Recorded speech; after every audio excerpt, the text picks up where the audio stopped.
എൻ്റെ ഒരു നല്ലൊരു ബിസിനസ് ഐഡിയ ഉണ്ട്. ചായക്കട. അതാകുമ്പോൾ കേരളത്തിൽ ഇടാൻ പറ്റിയൊരു ബിസിനസ്സാണ്. അതാകുമ്പോൾ വരവുമില്ല ചെലവുമില്ല. വരവുമില്ല ചെലവുമില്ലേ? സോറി വരവുണ്ട്, ചെലവ് കുറച്ചേ ഉള്ളൂ. ബെസ്റ്റ്. ആരും തുടങ്ങാത്ത ഫ്രഷ് ഐഡിയ.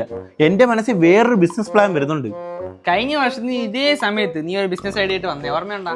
അതിന്റെ ലോൺ ഇട്ട് അടച്ച് തീർത്തായിരുന്നു. അതെന്റെ ഡാഡി റിച്ച് ആൻഡ് ഡാഡി അടച്ച് തീർത്തു. നീ ബിസിനസ് ഐഡിയ പറ നോക്കട്ടെ. ഇതാണ് ഇപ്പൊ ട്രെൻഡിങ്, ഹോട്ട് വീൽസ്. ഇതൊരു ഇൻസ്റ്റാഗ്രാം പേജ് തുടങ്ങി അതിട്ട് വിറ്റൂടെ നമുക്ക്? ഇതിൽ അമ്പലത്തിൽ കിട്ടുന്ന 50 രൂപയുടെ കാറല്ലേടാ, ഇതിന്റെ പേര് ഹോട്ട് വീൽസ് എന്നായിരുന്ന. അമ്പലത്തിൽ കിട്ടുന്ന 50 രൂപയുടെ സാധന. ഹോട്ട് വീൽസിന്റെ വില അറിയാവിടെ നിനക്ക്? 450 രൂപയുടെ സാധനം ഇത്. ഇതൊക്കെ ട്രെൻഡ് വരെ ഉള്ള നീ മനസ്സിലാക്കണം. പക്ഷെ ചായ കണക്കല്ല, ലൈഫ് ടൈം സെറ്റിൽമെന്റ്.